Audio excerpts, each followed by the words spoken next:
나는 열펌과 열기구의 진실을 말할 수 있습니다. 오늘부터 제1강을 시작으로 열기구의 특성과 열펌의 노하우에 대해 오직 진실만을 말씀드리겠습니다. 저는 대한민국 최초로 아이롱펌을 시작한 사람입니다. 1987년부터 시작하여 현재까지 오직 한 길, 열기구와 열펌의 연구와 사업에 평생을 바쳐왔습니다. 열펌의 역사는 곧 범일의 역사이기도 합니다. 최초의 아이롱펌은 일본에서 개발되었지만 당시에는 실패한 기술로 평가받고 있었습니다. 일본에서도 전국적으로 소수의 바버샵과 몇몇 챔피언들만 사용하고 있었으며 일반 미용실에서는 거의 사용되지 않았습니다. 그렇다고 해서 기술적으로 안 되는 기술은 아니었습니다. 그만큼 배우기 어렵고 전문적인 기술이었기 때문입니다.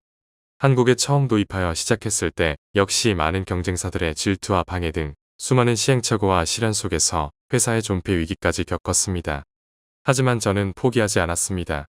끊임없는 연구와 노력으로 약품 개발과 함께 일본의 강사들을 초청해 기술 교육을 진행하면서 그 기초 지식을 실마리로 하여 기술 개발을 하는 과정에서 일본에서 실패한 원인을 찾게 되었습니다. 처음 시작하는 모든 기술은 초보자나 경력자나 훈련이 필요하다는 것을 깨닫게 되었습니다. 그 과정에서 범일의 모든 제품은 교육과 함께한다는 슬로건이 탄생하게 되었습니다. 모든 신기술은 훈련을 많이 받은 사람만이 그 기술의 주인이 될 수 있다는 사실을 알았기 때문입니다. 교육이 시작되면서 살롱에는 새로운 고부가 가치 메뉴가 만들어졌습니다. 교육을 받고 제대로 기술을 익힌 샵들은 매출이 높아졌고 새로운 기술과 메뉴에 대한 자부심도 커져갔습니다. 지금까지 교육이 지속된 샵들의 현재의 결과라고 생각합니다. 그렇지만 소수에 지나지 않습니다만 현재에도 아이롱펌, 매직펌 잘하는 살롱은 예약제로 요금 또한 제대로 많이 받고 있는 것을 부인할 수 없는 사실일 것입니다. 하지만 잘 된다는 소문이 퍼지자 문제도 함께 시작되었습니다. 전문 지식도 없는 사람들이 만든 가품 제품들이 등장했고 검증되지 않은 약품과 엉터리 기계들을 가지고 교육 없이 판매되기 시작했습니다. 그 결과 고객들의 모발 손상이 심해졌고 아이롱펌은 손상이 많다는 잘못된 인식이 업계 전반에 퍼지게 되었습니다. 지금도 많은 사람들이 아이롱펌을 하지 못하거나 아예 시도조차 하지 못하는 이유가 바로 여기에 있습니다. 이 일을 겪으며 저는 기술의 중요성을 더욱 절실하게 깨닫게 되었습니다. 좋은 기술에는 원래 주인이 정해져 있는 것이 아닙니다. 끊임없이 훈련하고 노력한 사람이 결국 그 기술의 주인이 될 수 있다는 것을 깨닫게 되었습니다. 그 사실을 깨닫은 저의 교육에 대한 열정은 더욱 커질 수밖에 없었습니다. 지금까지도 많은 미용인들이 세미나에 가서 비싼 돈 들여서 가머니설에 현혹되어 많은 기계를 구입하고 그렇게 구입한 기구를 제대로 사용해 본 적이 얼마나 될까요? 1년이면 기계를 구입해서 사용해 보지도 못하고 낭비한 돈들을 계산해 보시기 바랍니다. 손님의 모발은 손상시키고 자신은 돈과 자신감을 잃어버리고 나아가 업계 전반의 평판까지 망치는 결과를 초래하지 않는지 돌아봐야 합니다. 수십 년 동안 연구와 노력을 이어온 장인들은 수많은 실패와 역경 속에서 자신만의 철학과 원칙을 만들어갑니다.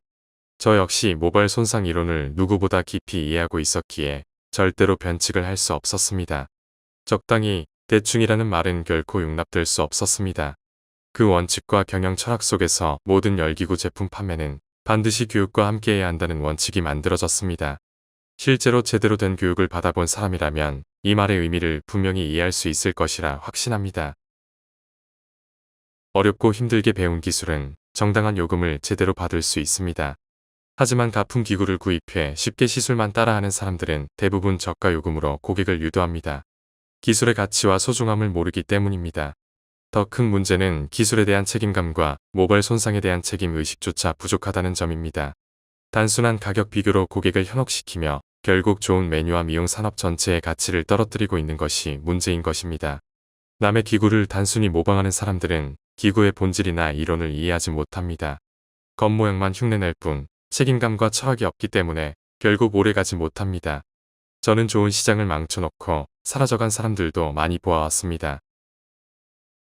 제가 오랜 시간 깨달아온 가장 중요한 사실 중 하나는 무엇을 하든 누구를 만나느냐에 따라 사람의 운명도 달라질 수 있다는 점입니다. 원조 전문가를 만나면 자신도 명품의 가치가 만들어질 것이며 가품을 만나서 가품 인생으로 전락한 사람들도 많이 보았습니다. 헤어살롱에서 에어얼 없이 할 수 있는 시술은 거의 없습니다. 펌, 염색, 드라이, 고데기, 심지어 독일에서는 열로 사용하는 전기 가위도 있었습니다. 최초의 펌 역시 카본탄 불파마 열을 이용한 방식이었습니다. 즉, 펌은 열에서 시작된 기술입니다. 그렇다면 미용인들 중에서 과연 열을 제대로 이해하고 있는 사람은 몇 퍼센트나 될까요? 답은 이미 현장에 나와 있습니다. 전 세계의 살롱 중에서 모발을 건강하게 만드는 곳과 모발을 손상시키는 곳 중 어느 쪽이 더 많을까요? 모발 손상의 원인은 결국 열과 약품, 그리고 그것을 다루는 기술에 있습니다. 손상이 없는 기구여야 합니다. 손상이 적은 약품이어야 합니다. 그리고 무엇보다 열에 대한 공부를 제대로 해야 합니다. 그 다음은 손기술입니다. 손기술은 훈련 없이 완성되는 기술은 없습니다. 몸이 먼저 반응할 정도의 감각이 생길 때까지 반복 훈련이 필요합니다.